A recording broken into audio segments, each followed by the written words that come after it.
Le soleil déclinait à l'horizon, baignant les collines de Bordeaux d'une lueur orangée, lorsque Marie Durand arrêta sa voiture devant les grilles rouillées du manoir Beaumont. La jeune journaliste, cheveux bruns ébouriffés par le vent et yeux verts brillants de détermination, contempla la bâtisse imposante qui se dressait au bout de l'allée envahie par les mauvaises herbes. Un frisson parcourut son échine malgré la chaleur de cette soirée d'été. « C'est donc ici », murmura-t-elle pour elle-même, serrant son carnet de notes contre sa poitrine. Le manoir maudit de Bordeaux. L'édifice se dressait, menaçant, ses fenêtres obscurcies semblant cacher des secrets centenaires. Le vent murmurait entre les branches des arbres noueux, comme pour avertir les imprudents qui oseraient s'approcher. Marie avait entendu parler de cet endroit depuis son enfance, les histoires racontées à voix basse dans les bars de la ville, les regards fuyants des anciens lorsqu'on mentionnait le nom de Beaumont. Mais ce n'était que des légendes, n'est-ce pas? Des contes pour effrayer les enfants et attirer les touristes en quête de frissons. Pourtant, alors qu'elle poussait la grille grinçante, Marie ne put s'empêcher de ressentir une appréhension grandissante. Elle était venue ici pour enquêter sur les disparitions mystérieuses qui avaient eu lieu dans la région au fil des années. Toutes semblaient avoir un point commun, le manoir Beaumont. L'allée serpentait entre des bosquets touffus, l'odeur entêtante de roses fanées et de terre humide emplissant l'air. Les graviers crissaient sous ses pas, semblant résonner dans le silence oppressant qui régnait autour du domaine. Au loin, le cri d'un corbeau brisa momentanément la quiétude, faisant sursauter Marie. Alors qu'elle s'avançait, une voix rauque la fit brusquement se retourner. « Vous ne devriez pas être ici, mademoiselle. » Un vieil homme voûté, appuyé sur une canne, la fixait de ses yeux d'un bleu délavé. Son visage buriné par les années était empreint d'une gravité qui fit frissonner Marie. « Je suis Marie Durand, journaliste », se présenta-t-elle, tentant de masquer son trouble. « Et vous êtes ?» « Gérard Lefebvre, le gardien », répondit-il d'une voix grave qui semblait porter le poids des années. « Mais ça n'a pas d'importance. Vous devez partir avant la tombée de la nuit. Personne ne doit rester ici après le coucher du soleil. » Marie fronça les sourcils, intriguée par l'avertissement du vieil homme. « Pourquoi? Que se passe-t-il la nuit ?» Gérard secoua la tête, son regard s'assombrissant. « Des choses que vous ne voudriez pas voir, mademoiselle. Des choses qui vous hanteront jusqu'à la fin de vos jours, si vous survivez pour les raconter. » Un silence pesant s'installa entre eux, uniquement troublé par le bruissement inquiétant des feuilles agitées par le vent. Marie sentit un frisson glacé parcourir son dos, mais sa curiosité était piquée. Elle était venue chercher une histoire, et il semblait qu'elle venait d'en trouver une bien plus sombre qu'elle ne l'avait imaginée. « Monsieur Lefebvre, dit-elle doucement, j'aimerais en savoir plus. Pouvez-vous me parler de l'histoire de ce manoir ?» Le vieil homme soupira profondément, comme si le poids des années et des secrets s'abattait soudain sur ses épaules. Son regard se perdit un instant dans le vague, contemplant le manoir qui se dressait, imposant, derrière eux. « Venez, dit-il finalement. Mais rappelez-vous de mes paroles, ne restez pas là après le coucher du soleil. Quoi qu'il arrive, quoi que vous entendiez ou voyiez, partez avant que les ombres ne s'allongent. » Alors que Marie suivait Gérard vers l'entrée du manoir, elle ne pouvait s'empêcher de se demander dans quelle histoire terrifiante elle venait de s'embarquer. Les fenêtres sombres semblaient l'observer, et pour un instant, elle crut apercevoir une silhouette se mouvoir derrière l'une d'elles. Mais lorsqu'elle regarda à nouveau, il n'y avait plus rien. Le soleil continuait sa descente inexorable vers l'horizon, et avec lui, l'obscurité menaçante s'approchait du manoir Beaumont, prête à révéler ses terribles secrets. Marie serra son carnet contre elle, son cœur battant la chamade. Elle était venue pour une histoire, et elle pressentait qu'elle allait en obtenir bien plus qu'elle ne l'avait imaginé. La lourde porte d'entrée s'ouvrit dans un grincement sinistre, révélant un hall plongé dans la pénombre. L'odeur de renfermé et de bois ancien assaillit les narines de Marie, mêlée à un parfum plus subtil, presque métallique, qu'elle n'arrivait pas à identifier. « Par ici », murmura Gérard, la guidant vers un salon aux meubles recouverts de draps blancs poussiéreux. Marie jeta un dernier regard par-dessus son épaule, vers le soleil couchant. Elle avait le sentiment que cette nuit allait changer sa vie à jamais. Et alors que la porte se refermait derrière elle, elle ne pouvait s'empêcher de se demander si elle reverrait un jour la lumière du jour. Le salon dans lequel Gérard conduisit Marie était vaste et austère, figé dans un temps révolu. Les rayons du soleil couchant filtraient à travers les lourds rideaux de velours, projetant des ombres dansantes sur les murs tapissés. L'air était chargé de poussière et d'un parfum âcre de vieux livres et de bois ciré. Gérard invita Marie à s'asseoir dans un fauteuil à l'apparence fragile. La jeune femme s'exécuta avec précaution, le cuir craquelait gémissant sous son poids. Le vieil homme prit place en face d'elle, ses yeux bleus délavés semblant sonder les profondeurs de son âme. Le manoir Beaumont, commença-t-il, sa voix à peine plus forte qu'un murmure, a été construit au XVIIIe siècle par le comte Alexandre de Beaumont. Un homme riche, puissant et cruel. Marie sortit son carnet, son stylo prêt à capturer chaque mot. Le tic-tac régulier d'une vieille horloge comtoise résonnait dans la pièce, marquant le passage inexorable du temps. Le comte, poursuivit Gérard, était obsédé par le culte. On raconte qu'il pratiquait des rituels sombres dans les caves du manoir, cherchant à obtenir l'immortalité. Un frisson parcourut l'échine de Marie. « Et qu'est-il arrivé » demanda-t-elle, sa voix trahissant son appréhension. Le visage de Gérard s'assombrit, creusant davantage les rides profondes qui le sillonnaient. Une nuit d'hiver, des cris terribles ont résonné dans tout le domaine. Quand les autorités sont arrivées le lendemain, elles ont trouvé le comte et toute sa famille morts dans d'étranges circonstances. Depuis, le manoir est resté inhabité, du moins, par les vivants. Un bruit sourd fit sursauter Marie. Elle se retourna brusquement, mais ne vit rien d'autre que l'ombre d'un rideau agité par le vent. Son cœur battait la chamade, et elle sentait une sueur froide perler dans son dos. « Ce n'est rien, » dit Gérard, bien que son ton ne soit pas rassurant.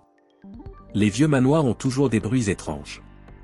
Marie tenta de se ressaisir, se concentrant sur son carnet. Et depuis ? Que s'est-il passé ? Gérard se leva lentement, s'appuyant lourdement sur sa canne. Il se dirigea vers une vitrine poussiéreuse et en sortit un vieux livre relié de cuir. Depuis, le manoir est devenu le théâtre de phénomènes inexpliqués. Des disparitions, des bruits étranges, des apparitions. Il ouvrit le livre, révélant des coupures de journaux jaunis par le temps. Marie s'approcha, fascinée. Les titres parlaient de disparitions mystérieuses, de cris entendus dans la nuit, de lumières étranges aperçues aux fenêtres du manoir abandonné. « Pourquoi personne n'a jamais enquêté sérieusement sur tout ça ?» demanda Marie, parcourant les articles du regard. Gérard eut un rire sans joie. « Oh, ils ont essayé. Mais ceux qui sont venus, ne sont jamais repartis. » Un silence pesant s'installa dans la pièce. Marie sentait son cœur battre dans ses tempes, son instinct lui criant de fuir, mais sa curiosité la clouant sur place. Soudain, un murmure à peine audible sembla s'élever des murs eux-mêmes. Marie s'arrêta net, tendant l'oreille. C'était comme si des dizaines de voix chuchotaient en même temps, dans une langue qu'elle ne comprenait pas. « Vous avez entendu ça ?» demanda-t-elle à Gérard, sa voix tremblante. Le vieil homme pâlit visiblement. « Ne faites pas attention. Nous devrions sortir maintenant. Le soleil va bientôt se coucher. » Mais alors qu'il se dirigeait vers la porte du salon, celle-ci claqua violemment, se refermant d'elle-même. Gérard tenta de l'ouvrir, en vain. « Non, non, non » marmonna-t-il, paniqué. « Pas encore. Pas maintenant. » Marie sentit une terreur glacée l'envahir. « Que se passe-t-il, Gérard ?» Le vieil homme se tourna vers elle, le visage blême. « Il est trop tard. La nuit est tombée. Le manoir ne nous laissera pas partir maintenant. » Les murmures s'intensifièrent, semblant venir de partout à la fois. Et dans l'obscurité grandissante, Marie crut voir des ombres se mouvoir, prenant des formes impossibles et terrifiantes. « Que devons-nous faire ?» demanda-t-elle, luttant pour garder son calme. Gérard secoua la tête, son regard balayant frénétiquement la pièce. « Nous devons trouver un moyen de survivre jusqu'à l'aube. Et pour cela, nous devons comprendre ce qui se passe réellement dans ce manoir. » Il se dirigea vers une bibliothèque dissimulée derrière un PAN de mur, l'ouvrant d'un geste assuré. Des rangées de livres anciens apparurent, leurs reliures usées témoignant de siècles de secrets. Ces livres, expliqua Gérard, contiennent peut-être la clé pour comprendre la malédiction du manoir. Nous devons les étudier, trouver ce que le comte a fait exactement et comment l'arrêter. Marie hocha la tête, tentant de rassembler son courage. Elle s'approcha de la bibliothèque, ses doigts effleurant les vieux volumes. L'un d'eux attira particulièrement son attention, un grimoire à la couverture rouge sang, dont le titre semblait briller d'une lueur propre dans la pénombre. Alors qu'elle s'apprêtait à le saisir, la main ridée de Gérard l'arrêta. « Pas celui-là, dit-il d'une voix grave. Ce livre est dangereux. Il contient les rituels du comte. Le toucher pourrait réveiller des choses que nous ne sommes pas prêts à affronter. » Marie retira sa main, un frisson parcourant son corps. Elle se tourna vers d'autres ouvrages, commençant à les feuilleter frénétiquement à la recherche d'indices. Les heures passèrent, rythmée par le tic-tac incessant de l'horloge et les murmures inquiétants qui semblaient émaner des murs même du manoir. Marie et Gérard travaillaient en silence, plongés dans leur recherche désespérée d'une solution. Soudain, un cri déchirant retentit quelque part dans les étages supérieurs du manoir. Marie sursauta, laissant tomber le livre qu'elle tenait. Gérard leva les yeux, son visage plus pâle que jamais. « Ça commence » murmura-t-il. « Les esprits s'éveillent. » Marie sentit son cœur s'accélérer. « Gérard, que devons-nous faire? Comment pouvons-nous sortir d'ici » Le vieil homme secoua la tête, l'air résigné. « Il n'y a qu'un seul moyen de briser la malédiction. Nous devons trouver les artefacts que le comte a utilisés pour son rituel et les détruire avant l'aube. » « Des artefacts » répéta Marie, confuse. Gérard acquiesça gravement. 5 objets maudits, imprégnés du pouvoir du comte. Si nous parvenons à les localiser et à les détruire, nous pourrons peut-être mettre fin à tout ceci. Un nouveau cri résonna, plus proche cette fois. Les ombres dans la pièce semblèrent s'épaissir, prenant des formes menaçantes. Nous devons bouger, dit Gérard, rassemblant quelques livres. Il n'est pas sûr de rester au même endroit trop longtemps. Marie acquiesça, son cœur battant la chamade. Alors qu'il se dirigeait vers la porte, elle jeta un dernier regard au grimoire rouge sur l'étagère. Pour un instant, elle crut voir les pages tourner d'elles-mêmes, comme animées par une force invisible. La nuit ne faisait que commencer, et Marie savait que les véritables horreurs du manoir Beaumont étaient sur le point de se révéler. Armés de leur savoir fragile et de leur détermination, ils s'engagèrent dans les couloirs sombres du manoir, ignorant que leurs actions venaient de déclencher une réaction en chaîne qui allait réveiller les forces les plus sombres tapies dans l'ombre depuis des siècles. Marie et Gérard avançaient prudemment dans les couloirs obscurs du manoir Beaumont, leurs pas étouffés par l'épais tapis poussiéreux. Les murs semblaient se resserrer autour d'eux, ornés de portraits dont les yeux paraissaient suivre chacun de leurs mouvements. L'air était lourd, chargé d'une odeur de moisissure et d'un parfum plus âcre, presque métallique, que Marie n'arrivait pas à identifier. « Où allons-nous » chuchota Marie, sa voix à peine audible par-dessus le battement frénétique de son cœur. Gérard, qui la précédait, sa canne tapant doucement le sol à chaque pas, répondit sans se retourner, à la grande bibliothèque. Si nous voulons trouver des informations sur les artefacts, c'est là que nous devons chercher. Ils tournèrent à un angle, et Marie dut retenir un cri de surprise. Devant eux s'étendait une immense salle, ses murs recouverts du sol au plafond de livres anciens. Des échelles en bois montaient vers les étagères les plus hautes, disparaissant presque dans l'obscurité du plafond voûté. « Mon Dieu » souffla Marie, ses yeux s'écarquillant devant l'ampleur de la collection. Gérard hocha gravement la tête. Le comte était un grand collectionneur. Beaucoup de ses ouvrages traitent de l'occulte et de la magie noire. C'est ici qu'il a puisé ses connaissances pour son rituel maudit. Ils s'avancèrent dans la salle, leurs pas résonnant dans le silence oppressant. Marie ne put s'empêcher de frissonner, sentant comme des milliers d'yeux invisibles posés sur elle. « Par où commençons-nous » demanda-t-elle, intimidée par l'immensité de la tâche qui les attendait. Gérard se dirigea vers une section particulière, ses doigts effleurant les reliures poussiéreuses. « Nous devons chercher des livres sur les rituels d'immortalité. » Le comte était obsédé par l'idée de vaincre la mort. Ils se mirent au travail, parcourant frénétiquement les pages jaunies par le temps. Les heures passaient, marquées par le tic-tac incessant d'une vieille horloge cachée quelque part dans l'ombre. De temps à autre, un bruit sourd ou un gémissement lointain les faisait sursauter, leur rappelant que les horreurs du manoir rôdaient toujours autour d'eux. Soudain, Marie s'arrêta net, son doigt pointé sur une page d'un grimoire particulièrement ancien. « Gérard. Je crois que j'ai trouvé quelque chose. » Le vieil homme s'approcha, ajustant ses lunettes pour mieux voir. Sur la page, un diagramme complexe entourait 5 objets dessinés avec une précision troublante, un miroir en argent, une dague en obsidienne, un calice en or, un livre relié de cuir sombre et une amulette en onyx. Les 5 artefacts, murmura Gérard, son visage pâlissant. C'est avec eux que le comte a scellé son pacte avec les forces obscures. Marie parcourut rapidement le texte qui accompagnait l'illustration. Il est écrit ici que ces objets sont les encres de la malédiction. Si nous parvenons à les détruire, nous pourrons peut-être mettre fin à tout ceci, compléta Gérard, une lueur d'espoir brillant dans ses yeux fatigués. Mais alors qu'il se penchait pour étudier plus en détail le grimoire, un vent glacial balaya soudainement la bibliothèque. Les pages des livres se mirent à tourner frénétiquement, comme animées d'une vie propre. Des voix spectrales s'élevèrent, murmurant des mots incompréhensibles dans une cacophonie terrifiante. Ils savent, cria Gérard par-dessus le vacarme. Les esprits ont compris ce que nous essayons de faire. Marie sentit une force invisible la tirer en arrière, l'éloignant du grimoire. Elle lutta, s'accrochant désespérément à l'ouvrage. Gérard. Aidez-moi. Le vieil homme s'élança vers elle, mais fut projeté contre une étagère par une force invisible. Des livres tombèrent autour de lui dans un fracas assourdissant. Au milieu du chaos, une forme sombre commença à se matérialiser au centre de la pièce. Elle grandit, s'étirant jusqu'à toucher le plafond, prenant peu à peu l'apparence d'un homme en costume d'époque. Son visage noble était déformé par un rictus cruel, ses yeux brillant d'une lueur surnaturelle. Le comte, souffla Marie, reconnaissant immédiatement l'homme du portrait dans le hall. Misérable mortel, gronda la voix du spectre, faisant trembler les murs de la bibliothèque.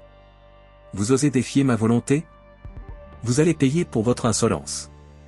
D'un geste, il projeta Marie contre un mur. La jeune femme sentit l'air quitter ses poumons sous l'impact, le grimoire lui échappant des mains.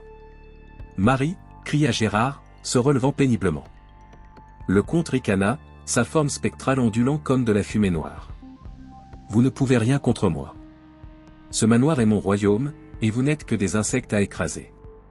Marie se releva difficilement, le souffle court. Elle échangea un regard avec Gérard, comprenant qu'il devait agir vite. Gérard, dit-elle doucement, le miroir.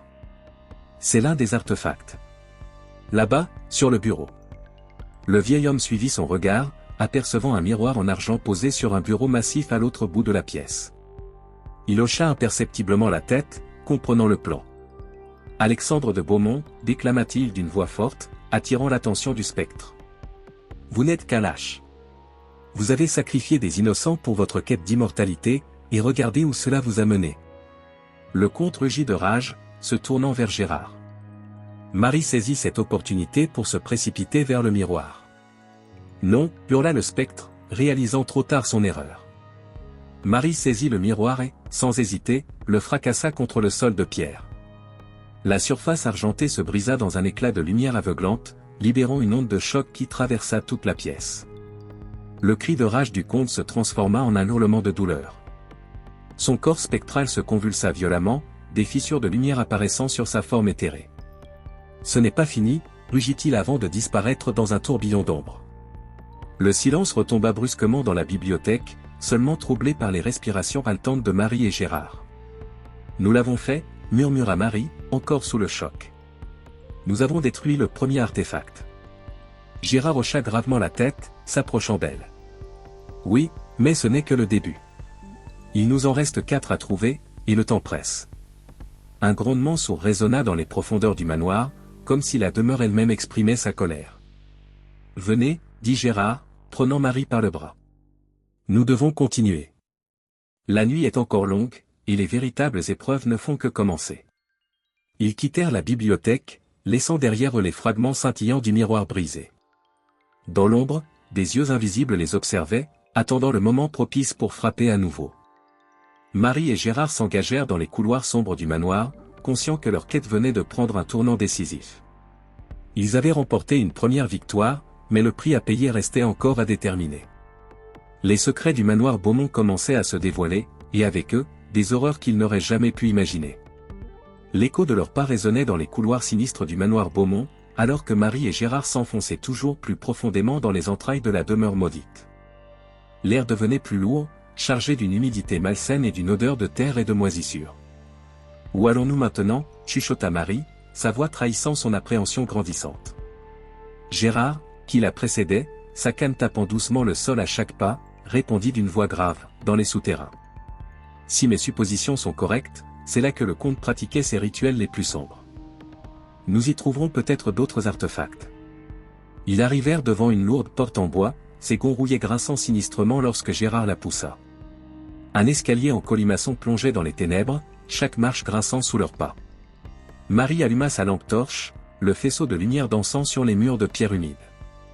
Des ombres semblaient se mouvoir à la périphérie de la lumière, comme si des créatures invisibles les observaient, tapis dans l'obscurité. Au bas de l'escalier, ils débouchèrent dans une vaste salle circulaire. Des piliers massifs soutenaient un plafond voûté, et au centre se dressait un autel de pierre noire. Marie sentit un frisson parcourir son échine à la vue des taches sombres qui maculaient la surface de l'autel. C'est ici que tout a commencé, murmura Gérard, son visage blême dans la lumière vacillante de la torche. C'est ici que le comte a scellé son pacte avec les forces obscures. Ils s'approchèrent lentement de l'autel, leurs yeux scrutant chaque recoin de la salle à la recherche des artefacts restants. Soudain, Marie aperçut un éclat métallique sur un piédestal proche. Là, s'exclama-t-elle, pointant du doigt. La dague en obsidienne. Gérard s'approcha prudemment, examinant l'objet sans le toucher. La lame noire semblait absorber la lumière, et des symboles étranges étaient gravés sur le manche. « Soyez prudente, avertit-il. Cet objet est imprégné d'une magie puissante et malveillante. » Alors que Marie tendait la main vers la dague, un vent glacial balaya soudainement la salle. Les torchers accrochés au mur s'éteignirent d'un coup, les plongeant dans une obscurité totale. Gérard appela Marie, paniqué, sa voix résonnant étrangement dans le noir. Un rire grave et menaçant s'éleva autour d'eux, semblant venir de partout à la fois. « Pauvre fou !» gronda la voix du comte. « Vous pensez pouvoir défaire ce que j'ai créé ?» La forme spectrale du comte se matérialisa devant eux, ses yeux brillant d'une lueur surnaturelle dans l'obscurité. D'un geste, il projeta Marie contre un mur. La jeune femme sentit l'air quitter ses poumons sous l'impact, sa lampe torche lui échappant des mains. « Marie !» cria Gérard, s'élançant pour l'aider. Le comte ricana, sa forme s'élargissant jusqu'à remplir presque tout l'espace. « Vous ne comprenez pas, n'est-ce pas? L'immortalité a un prix, et je l'ai payé avec les âmes de ces misérables.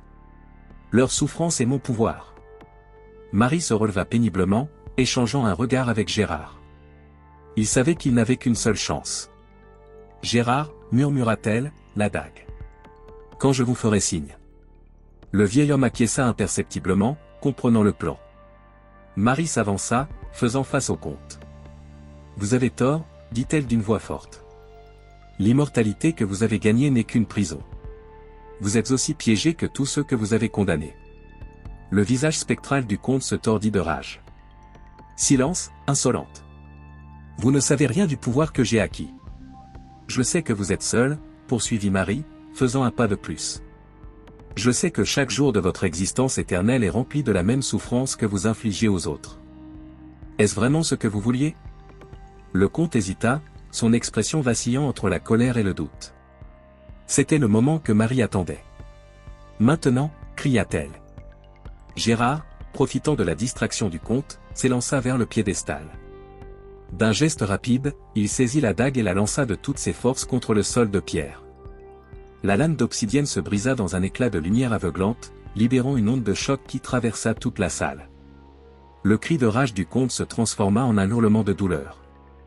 Son corps spectral se convulsa violemment, des fissures de lumière apparaissant sur sa forme éthérée. « Ce n'est pas fini !» rugit-il avant de disparaître dans un tourbillon d'ombre. Le silence retomba brusquement dans la salle souterraine, seulement troublé par les respirations haletantes de Marie et Gérard. « Nous l'avons fait !» souffla Marie, encore sous le choc. « Nous avons détruit le deuxième artefact. » Gérard hocha gravement la tête, s'approchant d'elle. « Oui, mais nous ne sommes qu'à mi-chemin. Il en reste encore 3 à trouver. » Soudain, un grondement sourd fit trembler les murs de la salle. Des fissures commencèrent à apparaître sur le sol et le plafond, des morceaux de pierre tombant autour d'eux. « Le manoir !» s'exclama Gérard. Il réagit à la destruction des artefacts. « Nous devons sortir d'ici, vite !» Ils s'élancèrent vers l'escalier, esquivant les débris qui tombaient autour d'eux. L'ascension semblait interminable, chaque marche menaçant de s'effondrer sous leurs pieds. Enfin, ils émergèrent dans les couloirs du rez-de-chaussée, haletants et couverts de poussière. Mais leur répit fut de courte durée. Des cris et des gémissements commencèrent à résonner dans tout le manoir, comme si toutes les âmes piégées s'éveillaient en même temps. « Que se passe-t-il » demanda Marie, son cœur battant la chamade. Gérard, le visage grave, répondit, « La destruction des artefacts affaiblit la malédiction. Les esprits piégés ici depuis des décennies commencent à se libérer. Mais cela signifie aussi que les forces maléfiques du manoir vont redoubler d'efforts pour nous arrêter. » Un rire cristallin résonna soudain derrière eux. Ils se retournèrent pour voir la forme éthérée d'une jeune femme aux longs cheveux blonds. « Élise » murmura Gérard, reconnaissant sa petite-fille disparue. Le fantôme d'Élise leur sourit tristement. « Vous êtes sur la bonne voie » dit-elle d'une voix qui semblait venir de très loin. Mais méfiez-vous.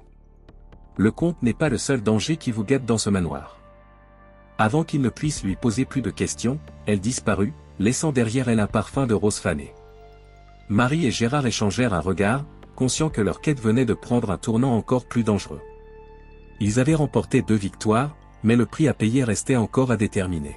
« Où devons-nous chercher maintenant ?» demanda Marie, serrant son carnet de notes contre elle comme un bouclier. Gérard réfléchit un moment, son regard balayant les couloirs sombres. « La salle de bal, dit-il finalement. C'est là que le comte organisait ses fêtes macabres. Le calice en or pourrait s'y trouver. » Ils se mirent en route, leurs pas résonnant dans les couloirs déserts.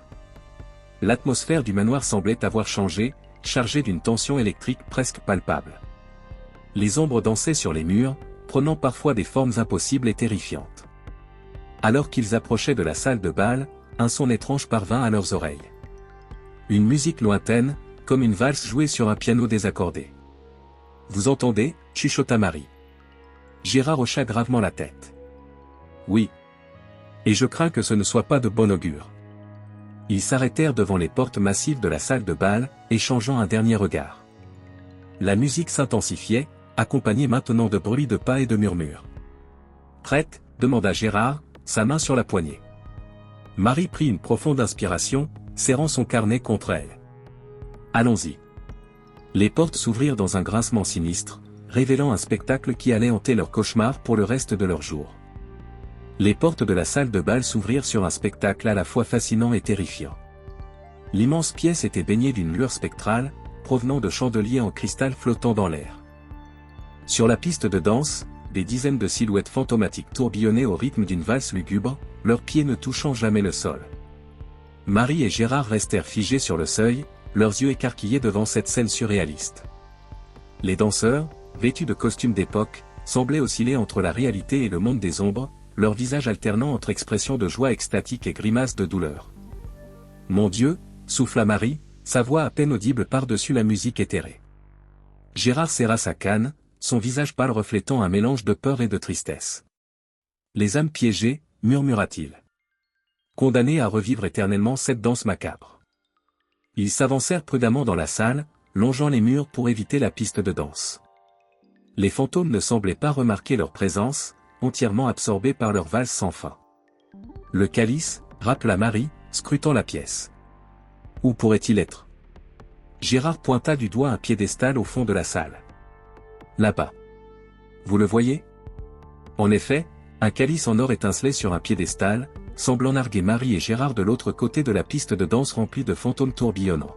« Comment allons-nous l'atteindre ?» demanda Marie, observant avec appréhension les spectres qui bloquaient leur chemin. Gérard serra sa canne, son visage marqué par la détermination. « Nous devons traverser. C'est notre seule chance. » Ils firent un pas en avant, et immédiatement, la musique s'arrêta. Tous les fantômes se figèrent, leurs yeux vides fixés sur les intrus. « Vous n'êtes pas les bienvenus ici » gronda une voix caverneuse. Un homme en habit de soirée du XIXe siècle s'avança, son visage aristocratique déformé par la colère. « Ceci est notre domaine. Vous ne briserez pas notre danse éternelle. » Marie sentit son cœur s'accélérer, mais elle força sa voix à rester calme. « Nous sommes ici pour vous libérer. Pour briser la malédiction qui vous retient tous prisonniers. » Un murmure parcourut l'assemblée des fantômes. Certains semblaient hésitants, d'autres ouvertement hostiles. « Mensonge !» cria une femme en robe de bal. « Vous voulez nous voler notre existence. » « Quelle existence ?» rétorqua Gérard, sa voix tremblant d'émotion. « Vous êtes piégés ici, condamnés à revivre la même nuit encore et encore. Ce n'est pas une vie, c'est une prison. » Les fantômes s'agitèrent, divisés. Marie vit là une opportunité. « Écoutez-nous » plaida-t-elle. « Nous avons déjà détruit 2 des artefacts. Nous pouvons tous vous libérer, mais nous avons besoin de ce calice. » L'homme en habit s'approcha d'eux, son visage à quelques centimètres de celui de Marie. Elle pouvait sentir le froid qui émanait de lui. « Et si nous refusons » demanda-t-il d'une voix menaçante. Soudain, une voix familière s'éleva. « Laissez-les passer. » Élise apparut au milieu de la foule spectrale, sa forme éthérée brillant d'une lueur douce. « Élise » souffla Gérard, les larmes aux yeux. « Grand-père » sourit-elle tristement. Puis, S'adressant aux autres fantômes, ils disent la vérité. J'ai passé des années à chercher un moyen de nous libérer tous. C'est notre chance. Un silence tendu s'installa dans la salle. Puis, lentement, les fantômes commencèrent à s'écarter, formant un passage vers le calice. Allez-y, dit Élise. Mais faites vite. Certains d'entre nous ne peuvent pas résister longtemps à l'appel du manoir.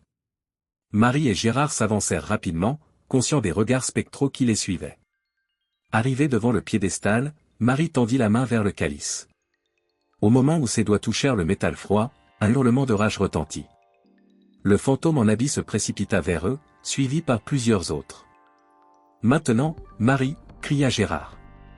Sans hésiter, Marie saisit le calice et le jeta au sol de toutes ses forces. Le métal se brisa dans un éclat de lumière aveuglante, accompagné d'un son cristallin qui résonna dans toute la salle. Les fantômes qui chargeaient furent stoppés net, leurs formes vacillant comme des flammes dans le vent. Certains commencèrent à s'évaporer, leur visage exprimant un mélange de peur et de soulagement.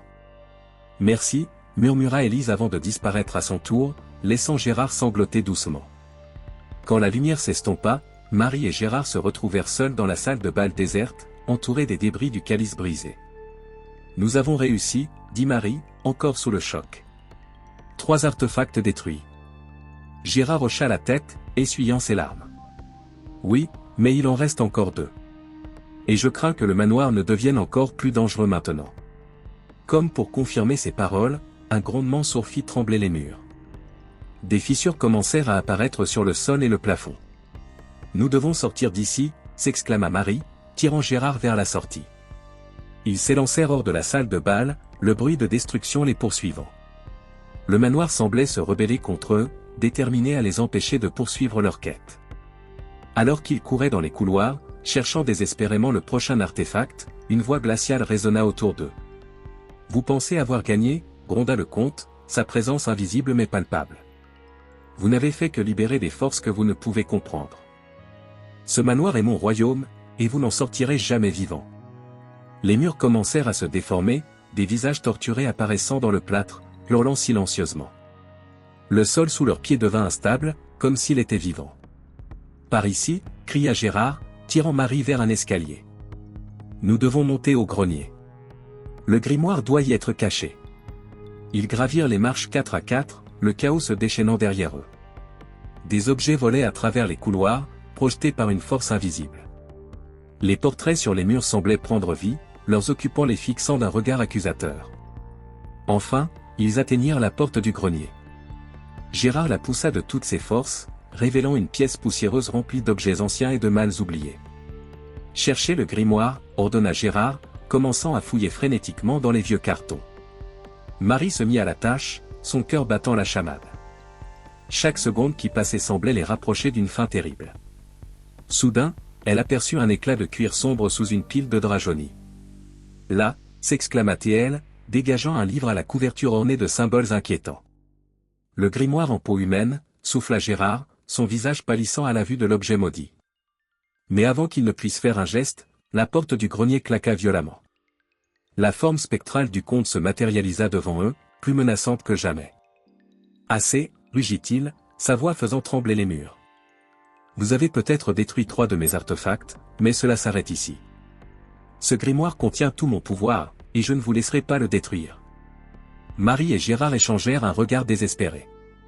Ils étaient si près du but, mais le comte se dressait entre eux et leur objectif. Le temps pressait, et ils savaient que leur prochaine action déterminerait non seulement leur sort, mais aussi celui de toutes les âmes piégées dans le manoir Beaumont. La confrontation finale approchait, et l'issue de cette nuit allait bientôt être décidée. Le grenier du manoir Beaumont était plongé dans une pénombre menaçante, uniquement éclairé par la lueur spectrale émanant du comte Alexandre de Beaumont. Marie et Gérard se tenaient côte à côte, le grimoire en peau humaine à leurs pieds, tandis que le spectre du comte les toisait avec une rage à peine contenue. « Vous ne comprenez pas l'ampleur de ce que vous essayez de détruire », gronda le comte, sa voix résonnant comme un tonnerre lointain. « Ce grimoire est la clé de l'immortalité, le fruit de décennies de recherche et de sacrifices. » Marie sentit un frisson parcourir son échine, mais elle força sa voix à rester ferme. Une immortalité bâtie sur la souffrance des autres. « Est-ce vraiment ce que vous vouliez, comte de Beaumont ?» Le visage spectral du comte se tordit en un rictus cruel. « Le pouvoir a toujours un prix, petite sotte. Et je suis prêt à le payer, encore et encore. Gérard fit un pas en avant, sa canne tremblant légèrement dans sa main. Alexandre, dit-il d'une voix chargée d'émotion, regardez ce que vous êtes devenu. Un fantôme hanté par sa propre cruauté, piégé dans ce manoir pour l'éternité. Est-ce vraiment là votre vision de l'immortalité? Pour un bref instant, une lueur de doute passa dans les yeux du comte. Marie saisit cette opportunité. Il n'est pas trop tard, plaida-t-elle. Laissez-nous détruire le grimoire. Libérez-vous, libérez toutes ces âmes que vous avez condamnées. Le comte hésita, son regard alternant entre Marie, Gérard et le grimoire à leurs pieds. Pendant un moment, le silence régna dans le grenier, uniquement troublé par le craquement sinistre du bois ancien. Puis, soudainement, le visage du comte se durcit à nouveau.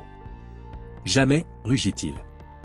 D'un geste de la main, il projeta une vague d'énergie noire vers Marie et Gérard. Attention, cria Gérard, poussant Marie sur le côté. Ils tombèrent lourdement, évitant de justesse l'attaque qui pulvérisa une vieille commode derrière eux. Le chaos se déchaîna dans le grenier. Des objets volaient dans tous les sens, projetés par la fureur du comte. Les murs tremblaient, des fissures apparaissant dans le plafond et le plancher. Marie rampa désespérément vers le grimoire, tendant la main pour l'atteindre. Mais le comte fut plus rapide. Il se matérialisa devant elle, sa forme spectrale plus menaçante que jamais. « Vous ne pouvez pas me vaincre, gronda-t-il, sa voix faisant vibrer l'air autour d'eux. Je suis éternel. » Soudain, une lueur dorée apparut derrière le comte. Marie cligna des yeux, incrédule, alors que la forme éthérée d'Élise se matérialisait. « Grand-père, Marie, appela-t-elle. Le grimoire. Vous devez le brûler. » Le comte se retourna, rugissant de rage à la vue d'Élise. Traîtresse. Il lança une attaque vers elle, mais sa forme spectrale resta intacte. Profitant de la distraction, Gérard s'élança vers une vieille lampe à huile posée sur une étagère. D'un geste rapide, il la saisit et la lança vers Marie. Marie. Attrapée, cria-t-il. La jeune femme saisit la lampe au vol, comprenant instantanément le plan. Sans hésiter, elle la fracassa sur le grimoire. L'huile se répandit sur les pages anciennes, et une simple étincelle suffit à embraser le livre maudit. Non, hurla le comte, se précipitant vers les flammes. Mais c'était trop tard. Le feu se propagea rapidement, consumant les pages du grimoire. Une lumière aveuglante envahit le grenier, accompagnée d'un son strident qui semblait venir de partout à la fois. Le corps spectral du comte commença à se désagréger, des morceaux de son essence se détachant comme des lambeaux de fumée. « Ce n'est pas possible, gémit-il, sa voix perdant de sa puissance. Mon œuvre, mon immortalité. » Marie et Gérard regardèrent, fascinés et terrifiés, le comte Alexandre de Beaumont disparaître peu à peu. Son visage, autrefois noble et cruel, n'exprimait plus que de la peur et du regret. « Que ai-je fait » murmura-t-il avant de s'évanouir complètement dans un dernier éclat de lumière. Le silence retomba brusquement dans le grenier, uniquement troublé par le crépitement des dernières flammes consumant le grimoire. Marie et Gérard échangèrent un regard, à peine capables de croire ce qui venait de se passer. « Nous avons réussi » souffla Marie, sa voix tremblante d'épuisement et d'incrédulité. Gérard hocha lentement la tête, un sourire fatigué se dessinant sur son visage ridé. « Oui, mon enfant. Je crois que nous avons enfin brisé la malédiction. » Élise s'approcha d'eux, son visage rayonnant de gratitude. « Vous l'avez fait » dit-elle doucement. « Vous nous avez tout libéré. » Autour d'eux, l'atmosphère du manoir semblait changer. La tension oppressante qui régnait depuis leur arrivée se dissipait peu à peu, remplacée par une sensation de paix et de légèreté. « Que va-t-il se passer maintenant » demanda Marie, regardant autour d'elle avec émerveillement. Élise sourit, sa forme commençant déjà à s'estomper. « Nous allons enfin pouvoir partir. Trouver la paix que nous avons cherchée pendant si longtemps. » Gérard tendit la main vers sa petite fille, les larmes aux yeux. « Élise, je suis tellement désolé. J'aurais dû te croire, j'aurais dû. » « Chut, grand-père, » l'interrompit doucement Élise. « Tu n'as rien à te reprocher. Grâce à vous deux, nous sommes enfin libres. C'est tout ce qui compte. » Alors qu'Élise disparaissait, d'autres formes spectrales commencèrent à apparaître autour d'eux. C'étaient toutes les âmes qui avaient été piégées dans le manoir pendant des décennies. Leurs visages exprimaient un mélange de soulagement et de gratitude. « Merci » murmurèrent-ils à l'unisson, leur voix s'élevant comme une douce mélodie. Puis, une par une, les formes spectrales commencèrent à s'estomper, s'élevant vers le ciel comme des volutes de fumée dorée. La scène était à la fois belle et poignante, le témoignage final de la fin d'une malédiction centenaire. Soudain, le manoir tout entier se mit à trembler.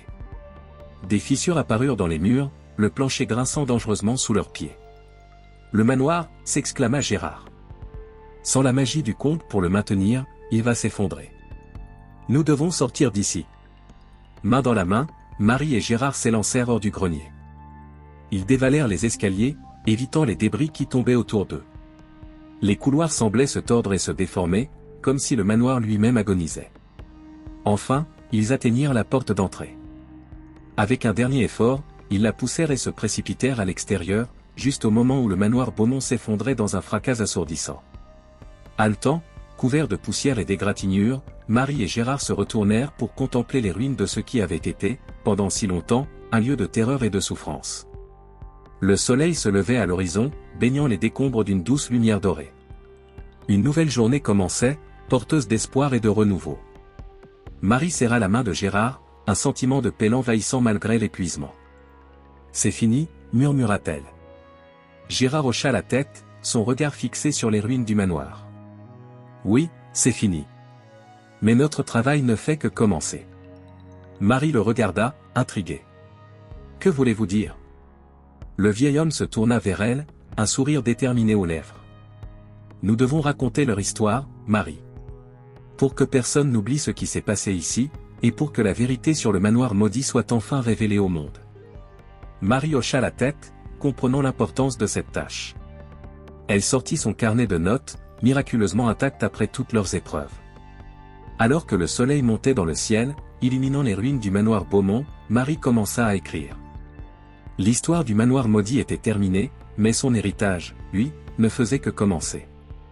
Les jours qui suivirent la destruction du manoir Beaumont furent un tourbillon d'événements pour Marie et Gérard. Les autorités locales, alertées par l'effondrement spectaculaire de la demeure, avaient rapidement envahi les lieux. Marie et Gérard se retrouvèrent au centre d'une enquête intense, leur récit de fantômes et de malédictions accueillis avec un mélange de scepticisme et de fascination. Assise dans le petit café du village voisin, Marie contemplait sa tasse de café fumante, son carnet de notes ouvert devant elle. Les cernes sous ses yeux témoignaient des nuits agitées qu'elle avait passées depuis leur évasion du manoir. Gérard, assis en face d'elle, semblait tout aussi fatigué, mais une lueur de détermination brillait toujours dans ses yeux. « Comment allons-nous raconter cette histoire, Gérard » demanda Marie, sa voix à peine plus forte qu'un murmure. « Qui nous croira ?» Le vieil homme posa sa main ridée sur celle de Marie, un sourire rassurant aux lèvres. « La vérité a toujours un moyen de se faire entendre, mon enfant. Notre tâche est simplement de la présenter au monde. » Marie hocha la tête, peu convaincue. Elle repensait aux événements surréalistes qu'ils avaient vécus, aux fantômes, à la magie noire, au conte de Beaumont. Comment expliquer tout cela dans un monde qui ne croyait qu'à ce qu'il pouvait voir et toucher? Comme s'il lisait dans ses pensées, Gérard poursuivit, « Nous avons des preuves, Marie. Les ruines du manoir, les artefacts brisés que nous avons récupérés, vos notes détaillées. Et n'oubliez pas les témoignages des villageois qui ont vu les lumières étranges et entendu les cris pendant des années. » Marie acquiesça lentement, sentant un regain de détermination l'envahir. « Vous avez raison. Nous devons leur rendre justice, à Élise et à toutes les autres âmes piégées dans ce manoir. » À ce moment, la clochette de la porte du café tinta, attirant leur attention. Un homme d'une cinquantaine d'années, vêtu d'un costume élégant, entra et se dirigea directement vers leur table. « Mademoiselle Durand ? Monsieur Lefebvre ?» demanda-t-il poliment. « Je suis Jacques Moreau, de la maison d'édition Lumière Obscure. J'ai entendu parler de votre expérience au manoir Beaumont. J'aimerais discuter avec vous de la possibilité de publier votre histoire. » Marie et Gérard échangèrent un regard surpris. C'était une opportunité inattendue, mais qui pourrait leur permettre de partager la vérité avec un public plus large. « Nous serions ravis d'en discuter, Monsieur Moreau, » répondit Marie, invitant l'éditeur à s'asseoir. Les heures suivantes furent consacrées à une discussion animée. Marie et Gérard racontèrent leur histoire, n'omettant aucun détail, tandis que Monsieur Moreau écoutait avec une fascination croissante. À la fin de leur récit, l'éditeur était pâle mais visiblement enthousiasmé. « C'est extraordinaire » murmura-t-il. « Une histoire de fantômes, de malédiction et de rédemption. Le public va adorer. Mais plus important encore, c'est une histoire qui mérite d'être racontée. Un contrat fut rapidement établi, et dans les mois qui suivirent, Marie et Gérard travaillèrent d'arrache-pied pour transformer leurs expériences en un récit cohérent. Le processus fut thérapeutique pour eux deux, leur permettant de donner un sens aux événements traumatisants qu'ils avaient vécus. Le jour du lancement du livre, intitulé « Les secrets du manoir Beaumont, une histoire vraie », Marie se tenait nerveusement devant une foule de journalistes et de curieux. Gérard à ses côtés, elle prit une profonde inspiration avant de commencer son discours. « L'histoire que nous vous présentons aujourd'hui peut sembler incroyable », commença-t-elle. Elle parle de fantômes, de magie noire et de malédiction. Mais c'est aussi une histoire de courage, de rédemption et du pouvoir de l'amour face aux forces les plus sombres. C'est l'histoire d'Élise Lefebvre, une jeune femme courageuse qui a sacrifié sa vie pour percer les secrets d'un manoir maudit.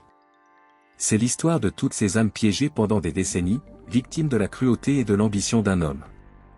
Et c'est notre histoire, celle de deux personnes ordinaires confrontées à l'extraordinaire. La salle était silencieuse, suspendue aux lèvres de Marie. Elle poursuivit, sa voix gagnant en assurance. Nous ne vous demandons pas de croire aveuglément à chaque mot de ce livre. Nous vous demandons simplement d'ouvrir votre esprit à la possibilité qu'il existe des choses dans ce monde qui dépassent notre compréhension. Et surtout, nous vous demandons de vous souvenir. De vous souvenir d'Élise, du comte de Beaumont, de toutes ces âmes perdues. Car c'est en se souvenant que nous honorons leur sacrifice et que nous nous assurons que de telles tragédies ne se reproduisent plus jamais. Les applaudissements qui suivirent furent assourdissants. Marie sentit la main de Gérard serrer la sienne, et lorsqu'elle se tourna vers lui, elle vit des larmes briller dans ses yeux. Dans les semaines qui suivirent, Les secrets du manoir Beaumont devint un best-seller. Le livre suscita de nombreux débats, certains le qualifiant de chef-d'œuvre de l'horreur réaliste, d'autres de canular élaboré. Mais pour Marie et Gérard, le plus important était que l'histoire soit racontée. Un soir, alors qu'ils se promenaient près des ruines du manoir Beaumont, désormais protégé comme site historique, Marie s'arrêta soudainement. Une brise légère soufflait, portant avec elle un parfum de rose fanée. « Gérard, murmura-t-elle, vous sentez ça ?» Le vieil homme hocha la tête, un sourire serein aux lèvres. « Oui, je le sens. C'est Élise. Elle nous dit au revoir. » Marie sentit une vague d'émotion la submerger. Elle regarda les ruines du manoir, baignées par la douce lumière du crépuscule. Pour un instant, elle crut voir des silhouettes éthérées danser parmi les pierres effondrées, leur rire joyeux porté par le vent. « Ils sont en paix maintenant, » dit doucement Gérard. « Grâce à nous, leur histoire ne sera jamais oubliée. » Marie hocha la tête, sentant une profonde gratitude l'envahir. Leur aventure au manoir Beaumont avait été terrifiante, dangereuse, mais elle avait aussi été transformatrice. Elle avait appris la valeur du courage, le pouvoir de la vérité et l'importance de la mémoire. Alors qu'ils quittaient les lieux, Marie jeta un dernier regard aux ruines. Le manoir maudit n'était plus, mais son histoire continuerait à vivre, un témoignage éternel des secrets que peuvent cacher les vieilles demeures et des mystères qui défient notre compréhension du monde. La nuit tombait doucement sur Bordeaux, emportant avec elle les derniers échos d'une malédiction brisée et les premières notes d'une légende naissante. Pour Marie et Gérard, une nouvelle vie commençait, façonnée par les ombres du passé mais tournée résolument vers la lumière de l'avenir. Un an s'était écoulé depuis la publication de « Les secrets du manoir Beaumont ». Le livre avait non seulement captivé le public, mais avait également déclenché un intérêt sans précédent pour l'histoire occulte de la région bordelaise. Marie Durand, désormais une auteure reconnue, se tenait devant les ruines du manoir, son regard balayant le site qui avait changé sa vie. Le soleil d'automne baignait les pierres anciennes d'une lueur dorée, tandis qu'une légère brise faisait bruisser les feuilles des arbres environnants. L'endroit, autrefois synonyme de terreur et de malédiction, semblait avoir trouvé une paix nouvelle. « C'est étrange de revenir ici, » murmura Marie, plus pour elle-même que pour Gérard qui se tenait à ses côtés. Le vieil homme hocha la tête, s'appuyant sur sa canne. « Oui, mais nécessaire. Nous sommes les gardiens de cette histoire maintenant. » Leur visite n'était pas un simple pèlerinage nostalgique. La mairie de Bordeaux les avait contactés pour discuter de l'avenir du site. Avec l'intérêt croissant du public, il y avait des projets de transformer les ruines en un musée dédié à l'histoire du manoir Beaumont et aux événements surnaturels de la région. Mademoiselle Durand, Monsieur Lefebvre, les salua le maire, s'approchant d'eux avec un sourire chaleureux. « Je suis ravi que vous ayez pu venir. Votre expertise sera précieuse pour ce projet. » Les heures suivantes furent consacrées à des discussions animées sur la meilleure façon de préserver l'histoire du manoir tout en respectant la mémoire de ceux qui y avaient souffert. Marie insista sur l'importance d'un mémorial pour Élise et les autres victimes, tandis que Gérard suggéra la création d'une section éducative sur les dangers de l'occultisme. Alors que le soleil commençait à décliner, le maire les laissa seuls pour un dernier moment de recueillement. Marie et Gérard marchèrent lentement parmi les ruines, leurs pas résonnant doucement sur les pierres anciennes. « Pensez-vous qu'ils approuveraient » demanda Marie, faisant référence aux âmes qu'ils avaient libérées. Gérard resta silencieux un moment, son regard perdu dans le lointain. « Je pense qu'ils voudraient que leur histoire soit racontée, dit-il finalement. Pas comme une attraction touristique, mais comme un avertissement et un témoignage de la résilience de l'esprit humain. » Soudain, un mouvement à la périphérie de leur vision attira leur attention. Ils se retournèrent brusquement, leur cœur battant la chamade dans un réflexe acquis lors de leur nuit terrifiante au manoir. Mais ce qu'ils virent n'était pas un spectre menaçant. C'était une jeune fille, peut-être âgée d'une douzaine d'années, qui les observait avec curiosité. « Excusez-moi, dit-elle timidement, s'approchant d'eux. Vous êtes Marie Durand et Gérard Lefebvre, n'est-ce pas? Les auteurs du livre sur le manoir? » Marie acquiesça, surprise. « Oui, c'est nous. Et toi, qui es-tu? » « Je m'appelle Sophie, » répondit la jeune fille. « J'ai lu votre livre. C'est la première fois que je trouve quelque chose qui explique ce que je ressens. » Gérard s'agenouilla pour être à sa hauteur, son visage empreint de douceur. « Que veux-tu dire, mon enfant? » Sophie hésita un instant, puis murmura, « Je vois des choses parfois. Des choses que les autres ne voient pas. Votre livre m'a fait comprendre que je n'étais pas folle, que peut-être que j'avais un don. » Marie et Gérard échangèrent un regard lourd de sens. Ils reconnaissaient dans les yeux de Sophie la même lueur qu'ils avaient vue dans ceux d'Élise sur les photos. « Sophie, dit doucement Marie, ce que tu ressens est spécial. Ce n'est pas quelque chose à craindre, mais c'est une responsabilité. Voudrais-tu nous en parler un peu plus ?» Le visage de la jeune fille s'illumina. Pendant l'heure qui suivit, ils écoutèrent Sophie parler de ses expériences, lui offrant conseils et réconfort. Quand ses parents vinrent la chercher, visiblement inquiets de son retard, Marie leur donna sa carte, les invitant à la contacter s'ils avaient besoin d'aide. Alors que la nuit tombait sur les ruines du manoir Beaumont, Marie et Gérard restèrent un moment silencieux, méditant sur cette rencontre inattendue. « Vous savez ce que cela signifie, n'est-ce pas ?» dit finalement Gérard. Marie hocha la tête. « Notre travail n'est pas terminé. Il y a d'autres personnes comme Sophie, qui ont besoin de comprendre leurs dons, de savoir qu'elles ne sont pas seules. » Exactement, acquiesça Gérard. Peut-être que c'est là le véritable héritage du manoir Beaumont. Pas seulement un avertissement sur les dangers de l'occulte, mais aussi un phare pour ceux qui naviguent dans les eaux troubles du surnaturel. Marie sentit une nouvelle détermination l'envahir. Leur aventure au manoir n'avait pas seulement été la fin d'une malédiction, mais le début d'une nouvelle mission. « Alors, qu'allons-nous faire ?» demanda-t-elle, un sourire aux lèvres. Gérard lui rendit son sourire, une lueur d'excitation dans les yeux. « Nous allons continuer à raconter des histoires, Marie. Mais cette fois, nous allons aussi écouter. Écouter ceux qui, comme Sophie, ont besoin d'être entendus et compris. » Alors qu'ils quittaient le site, jetant un dernier regard aux ruines baignées par la lumière de la lune, Marie sentit un frisson d'anticipation. Le chapitre du manoir Beaumont était peut-être clos, mais une nouvelle page s'ouvrait devant eux, pleine de promesses et de mystères à explorer. La brise nocturne porta à leurs oreilles un murmure, comme un dernier au revoir des âmes qu'ils avaient libérées. Marie et Gérard échangèrent un regard complice. Leur voyage dans le monde de l'inexpliqué ne faisait que commencer, et ils étaient prêts à affronter ce qui les attendait, forts de leur expérience et de leur amitié forgée dans les ombres du manoir maudit. L'héritage du manoir vivrait à travers eux, non pas comme un fardeau de terreur, mais comme une lumière guidant ceux qui, comme Sophie, cherchaient des réponses dans l'obscurité. Et tandis qu'ils s'éloignaient, main dans la main, vers un avenir incertain mais plein de possibilités, ils savaient que les secrets du manoir Beaumont continueraient à façonner leur destin, les menant vers de nouvelles aventures aux frontières du réel et de l'imaginaire.